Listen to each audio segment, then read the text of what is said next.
Hello again, and welcome to the Throttle Up Leadership Podcast. Our podcast aims to provide distinctive perspectives and concepts for building leadership capacity to meet the challenges of a volatile and uncertain future.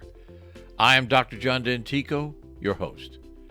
There is no doubt that one of the fastest rising issues in technology today is the use of artificial intelligence. If you are intrigued, concerned, or just curious about the everyday use of AI in such areas as strategy development, marketing, and copywriting, and its overall disruptive effect on the job market, I'm sure you will find my conversation with Jordan Wilson, AI strategist and host of Everyday AI, eye-opening and compelling. So let's get started. And if you enjoy our podcast, please like, share, and subscribe. We genuinely appreciate your support.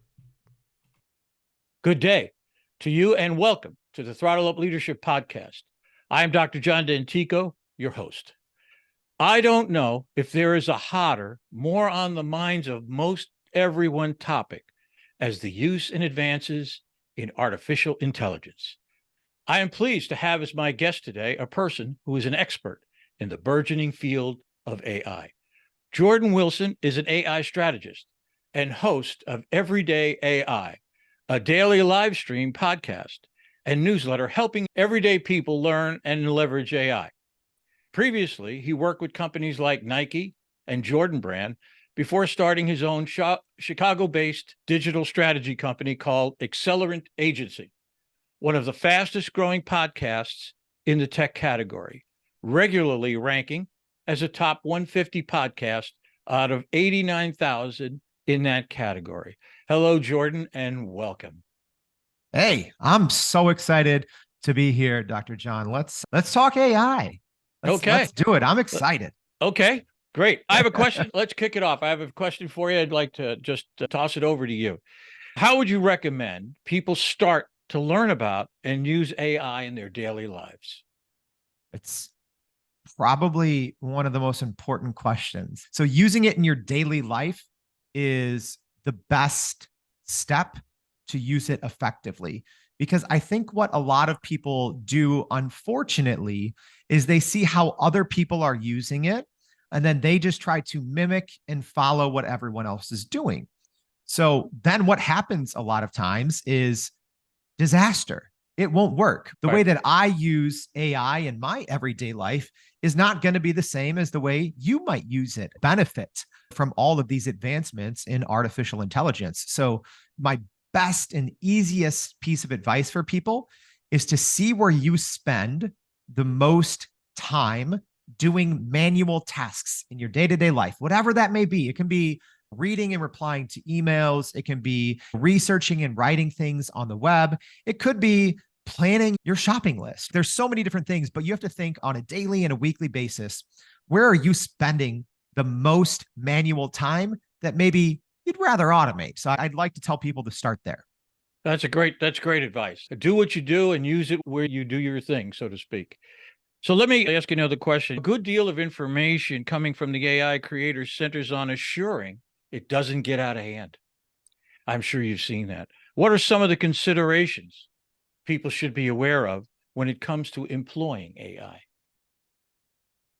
Oh, I could talk about this for hours. There's so many considerations. There's ethical considerations, there's moral considerations, and then obviously there's legal and company-wide considerations. I guess the considerations really depend on where you're using it. I think most people think about, how can I use this in my work or at my job?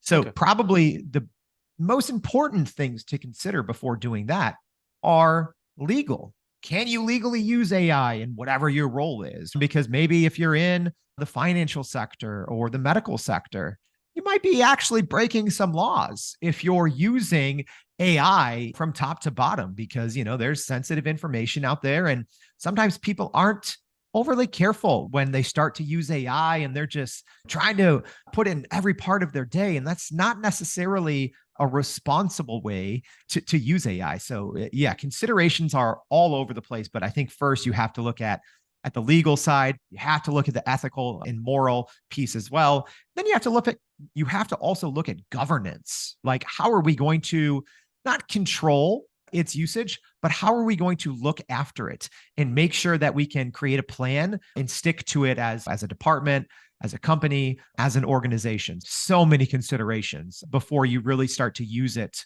as part of your daily routine. And I think you would agree with me. Much of all of that is still being defined. It is. It's, if I'm being honest, it's not hyperbole to say it's changing hourly. It is. Like, every morning, I spend time reading all of the AI news. I go on, I do a live stream, I do a podcast, we put a newsletter together. So literally hours later, I'll go look, and there's already new considerations. There's already, I guess, quote unquote, major developments over the course of hours, because different countries are starting to regulate it differently. There's different here in the US. There's always different bills or ideas or legislation that are being talked about. So it is changing, not exaggerating when I say it changes hourly at times. Yeah, and I think one of the biggest fears is schoolwork. My exposure to it in a simple, I use Grammarly a lot, and Yeah. Grammarly has this technique called Grammarly Go, which I've been using. It's very interesting. And sometimes I find that it'll say things and say, I wish I had said that. And I try to keep the human element associated with that. I'm using it in a very light way. And I think is, again, what people are worried about is you can take 8 paragraphs from 5 different books, amass it together, and then say, write me a paper. And so I think people are being skittish for good reason Sure. about the use of AI in that way. So let me ask you a real hard question. Should we be, as some people have said, should we be frightened of the end of civilization because of AI? Yeah. I don't know if today we should be frightened, but I'm not one of those AI doomsdayer that's hopping in my underground cave just yet. So I don't think we have to be frightened today. However, I will say this, not sounding any alarms, but I think you do have to at least follow what all of this means. You have to take it into consideration. When we talk about, if you're a super dork, you might follow something called artificial general intelligence. And that's essentially AGI, is when, hey, all of these models that we train, they start performing outside of the way that we train them.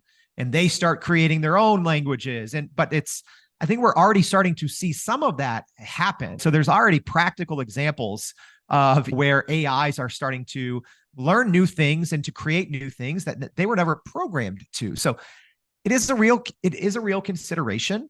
And you have to look at some of the smartest people in the world who are helping to develop all of these systems. They're also saying, hey, we need to take a look at this. Again, not sounding the alarms this very day, but it is a real possibility that some of these AI systems on a smaller scale could start to really cause some problems. Okay, I appreciate your honesty. That's a great observation. So let's now move to some more of the everyday uses of it. How can organizations and people in organizations can legally take advantage of it? So let's talk about AI strategy. How can a company use AI to develop and then work an overall strategy?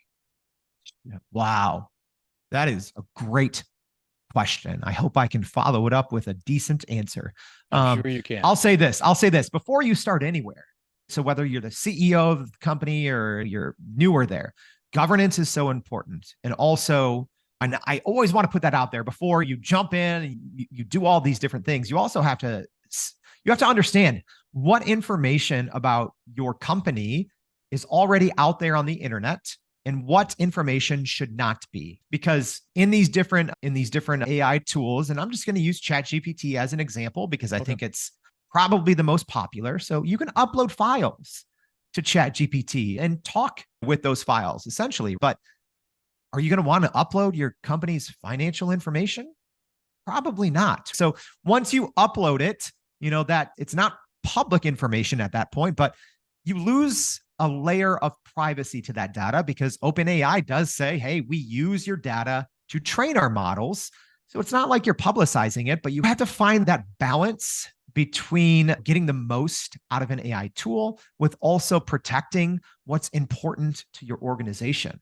But I will follow it up with this. So many companies don't know, or people don't even understand, how much data there is publicly available already about companies, especially larger companies. If you're a Sure. if you're a public company, as an example, you have to release your financials and they're out there on the internet. So then at that point, I say, hey, if I can find a 200-page document going over a company's financials, I would absolutely use something like that in ChatGPT or other tools that you can upload files and upload important documents for your company. I know this is a roundabout way of answering the original question, but you always have to start there with what data should we or should we not be uploading or using. And then from there, you can create a great strategy on where does our company spend the most time and looking at the time that you're investing with what you're getting out of it. And then you can really create kind of a bespoke plan based on that, what your company actually does. As you're talking, I'm starting to realize the impact on leadership. For years now, we've been saying that people in organizations, for the very reasons you cited, no more than their bosses. And because they have access to the internet, they have access to this information that is, in fact, out there.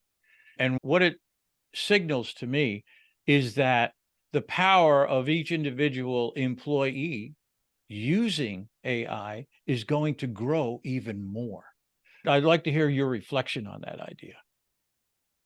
Yeah, I think in theory, I think it's actually a double-edged sword because you would hope that your company or your department, your organization, their collective intelligence and their collective output would rise. And if you are a leader in that organization, you would want your company to take advantage of the tools and of the resources that are available to us all. You would hope that. But the other edge of the sword, if I'm being completely transparent, is I think AI also has the unfortunate ability to make us as humans a little lazier and a little less thirsty for knowledge and a little less apt to seek out leadership and development when we can all of a sudden, for a lot of people that spend a lot of time doing manual work, I could sit down with someone for an hour and we could automate 60 to 70% of their job. So then what is that person going to do with the extra time? Are they going to take on more projects? Are they going to continue to grow the company? Are they going to take on more leadership roles? Are they going to help other people? Or are we going to become a little complacent? So yeah, there's definitely two sides to that coin and just what it means for leadership and growth for a company or for an organization. Oh, yeah, I agree. And thank you. That's a great, honest answer, straight down the line. I appreciate that very much. I like to think of the plus side, if you will, the high side of the equation you just talked about, in a manner of speaking. And that is, if you have a group of people welded together with mutual trust as the transcendent value, as I like to call it, the ability to use all that knowledge and all that capability to respond to emergencies, to respond to unforeseen circumstances that emerge is just, in my opinion, incredible. You have this incredible capability to use resources at your fingertips, people and information, to change the course of your organization, as we saw many organizations having to do during the pandemic. And so there is, from my perspective, a hopeful side to this as well. But your answer is very honest, and I appreciate that very much. Let's talk a little bit more about what I would consider to be everyday work situations having to do with things like marketing and advertising. Okay. Give us some examples, if you can. Maybe give us a statement and then maybe some examples of how AI could help an organization in marketing and in advertising strategies. Sure.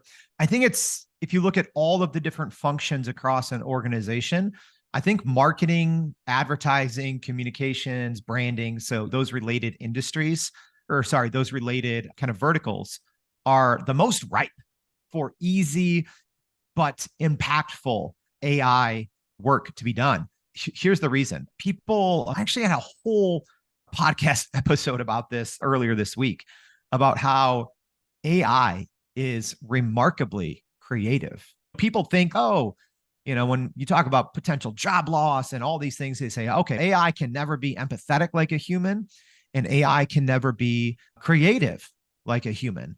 And there's already been multiple studies that have disproven both of those things. Pretty now famous study, I believe it was out of the University of Montana, showed that it was a blind study and showed that GPT-4, the model that we use in ChatGPT, was more creative than 99% of humans. So, like, when you think of it like that and how it applies to advertising and marketing, because that's what you need. That's what you need. I have a digital strategy company. We do marketing and advertising for companies. And what you need is you need a good marriage between creativity and data analysis. That's what good advertising and marketing is. I think that's why AI has taken off the way it was. The earliest adopters of the GPT technology were those in advertising and marketing. So the applications are top to bottom. I really don't see anywhere within an advertising or marketing department that you can't use some type of AI to maximize the output of what the team is putting in. All right. That's a really interesting observation. I agree with you. I think that it's limitless. When you talk about marketing and advertising, it's limitless.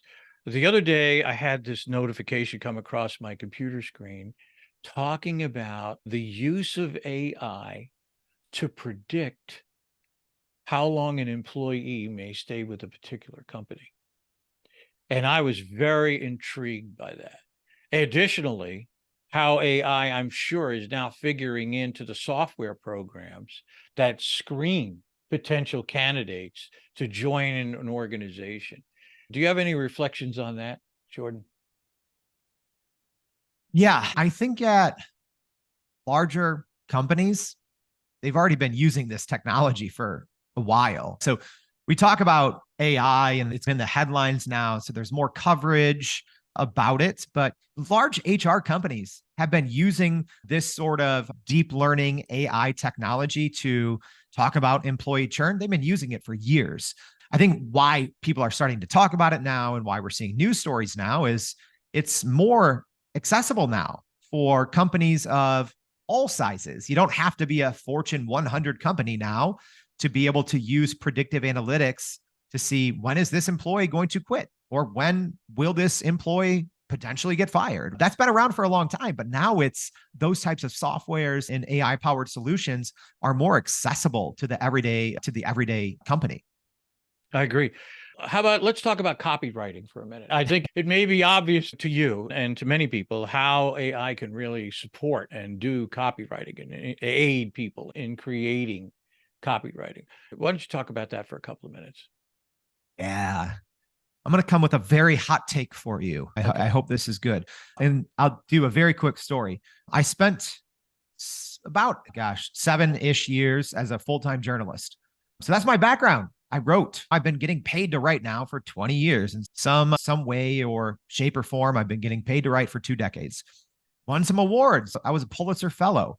So I hear all the time people say, oh, ChatGPT or these other AI programs, they can't be great copywriters. They can't write convincing or persuasive copy. And they'll show examples. They'll share examples and they'll say, oh, this is what I got. This isn't good. That's a user error. Mainly, people don't know how to work with ChatGPT or other large language models like Google Bard, Microsoft Bing's AI chat. People don't know how to use them. But if you actually know how to use a large language model, specifically ChatGPT, it can be a copywriting machine. I tell people if you train it, again, I'm a pretty good writer. I will say it can write at about 95 to 99% of the quality that I can, but it can write about 15 to 20 times faster than me.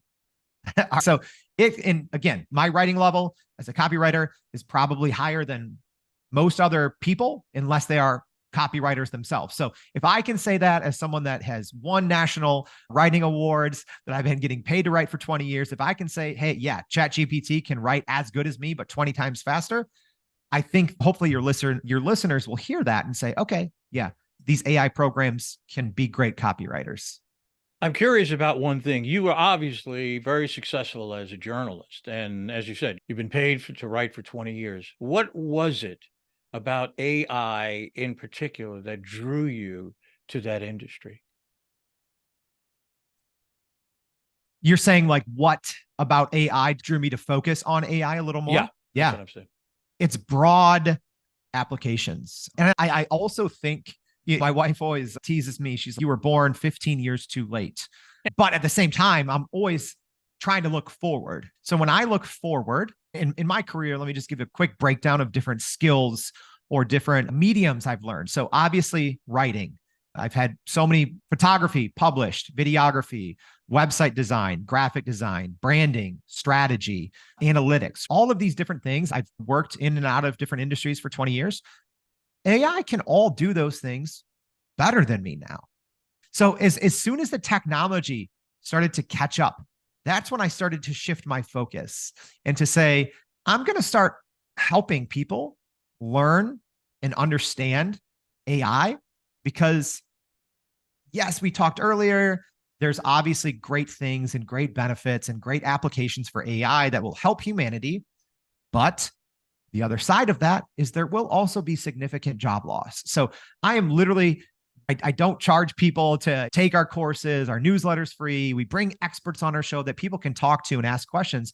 I do this because I feel, and I'm fairly confident, that AI is going to unfortunately disrupt some sectors of the job market. And I really want people to have someone that they can know and talk and trust to help guide them and to hopefully help explain it to them. So that's how AI kind of caught my attention. Is it's just all these different skills that I've spent tens of thousands of hours doing all these different things.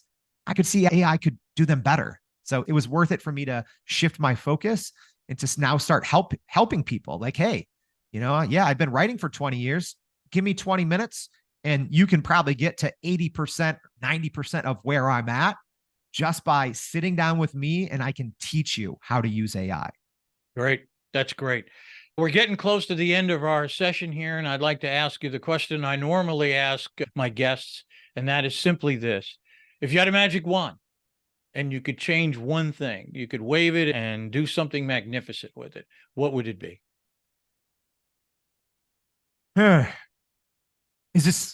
Are we talking related to AI or just anything in the world? Let's just keep it to AI for now. All right. Because I'm like, all right, solving world peace, world hunger, all that. All right. Keeping it to AI, if I could solve anything, I would be, gosh, such a good question. I would allow every person access to high quality AI education, personalized for them, because I feel it's actually, we haven't been teaching Gen AI in colleges for more than a semester or two. Most big companies are just finally getting to it now. And I do think it's, like I said, it's going to be disruptive. So if I could change anything, I would have every single person out there to let them know that they have access to high quality education out there on AI, because I think a lot of people are a little fearful of it. And I get that. Just being able to know that to send the message to people that there's high quality education, and for them to know that, and for them to take advantage of it as well. Because that's another thing. You can lead the horse to water, but can't force it to drink. Great. Listen, Jordan, thank you so very much. You have been an awesome guest. I can't thank you enough for your candor, for your honest answers. It means a lot to me, and I hope it will mean a lot to my guests. I wish you the best. Thanks again, and you have a wonderful day. Thanks, you as well. Thanks for joining. Thanks for letting me join you. Anytime.